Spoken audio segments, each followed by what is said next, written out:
Jared Benner here. Hey everyone.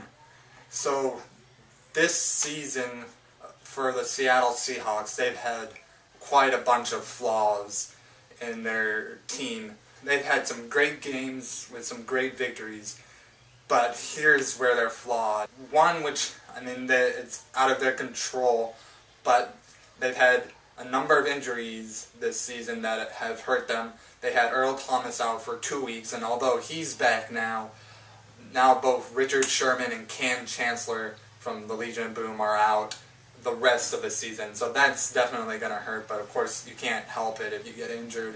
Then there's also, they are leading in the NFL right now for penalties received on the team.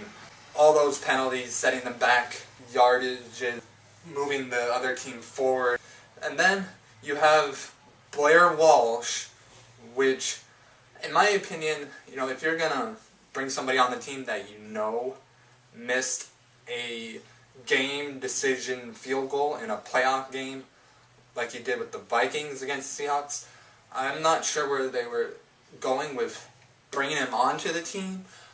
But with Blair Walsh missing 3 field goals in the first half of their game against the Redskins, and then that game decision field goal that was crucial to the Seahawks having a chance in the playoffs, and then the calls made by their head coach Pete Carroll, especially in their last game with the Falcons, and with Pete Carroll calling them to do that fake field goal and then having the timeout at the beginning of the fourth quarter. Those are calls that definitely had a big part in costing them the game. Do I think they'll make it to the playoffs?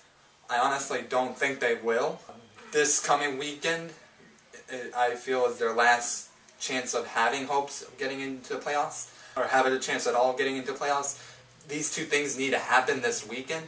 The Rams need to lose to the Saints, and the Seahawks need to beat the 49ers. If even just one of those two things don't happen, they're definitely not getting into the playoffs.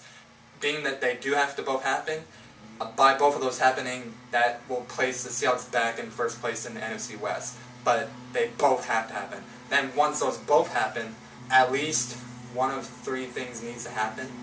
Either the Seahawks need to continue to win every game after that, or need to follow the same routine that the Rams go on. So if the Rams lose a game, they need to lose a game. If the Rams win a game, they need to win again. Of course, once they face the Rams in their second meeting, they need to beat the Rams, and then just continue doing whatever the Rams do.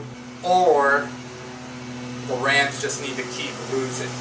So one of those 3 has to happen after those 2 crucial things happen this weekend, with the Rams losing to the Saints and the Seahawks beating the 49ers.